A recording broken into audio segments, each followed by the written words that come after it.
Sunu Presse, à la présentation Aïcha Toupam. Sunu Presse vous est offert par le Grand Carnaval de Dakar. Bonjour. À l'affaire de la dette bancaire cachée, la mise en accusation des anciens ministres et la succession du pape François, entre autres sujets, sont mis en exergue par les quotidiens reçus ce matin à 63 comptes opaques pistés par la DIC Liton dans le journal L'Observateur, revenant sur la dette bancaire cachée, accréditée de plusieurs centaines de milliards de francs CFA. Ces comptes bancaires ont été ouverts sans autorisation ni mention dans le budget de l'État. Tous les directeurs de ces institutions bancaires devront être entendus afin de faire la lumière sur l'ouverture et l'utilisation de ces fonds publics. Le journal Libération revient sur l'opération douteuse entre Poste Finance et Sarvi et met à sa une le parquet financier sur les traces d'un cadre de 1,396 milliards de francs CFA après un bras de fer de plus de 10 ans.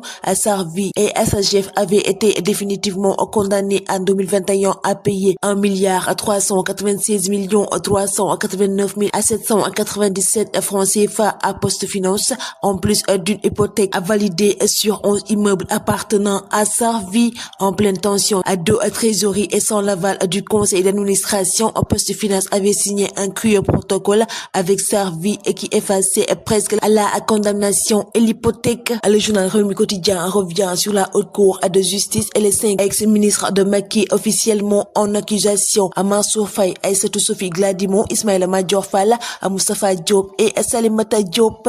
Macky traque Assane John Liton dans le journal Les Échos, accusé d'être le propriétaire du fameux compte de 1000 milliards de francs CFA. Une sommation interpellative passe de lui être servie. L'huissier de justice dit qu'il l'appelle en vain et ne l'a pas trouvé chez lui. Ousmane Sonko lance le pavé de Liton dans le quotidien national Le Soleil, revenant sur l'emploi des femmes et des jeunes. Sonko et Diomaye en déphasage sur le dialogue, s'interroge le journal Tribune, revenant sur le dialogue national et les déclarations du premier ministre Ousmane Sonko qui estime que notre pays n'a pas de problème politique ni social. Les premiers éléments de l'enquête Liton dans le journal Enquête, revenant sur l'effondrement d'un bâtiment à Ngor, un immeuble de 5 étages s'est affaissé hier vers 10h, provoquant l'effroi des passants. 2 morts retrouvés sous les décombres, un survivant extrait par les sapeurs-pompiers, des fissures observées dès 6h15 par le gérant du supermarché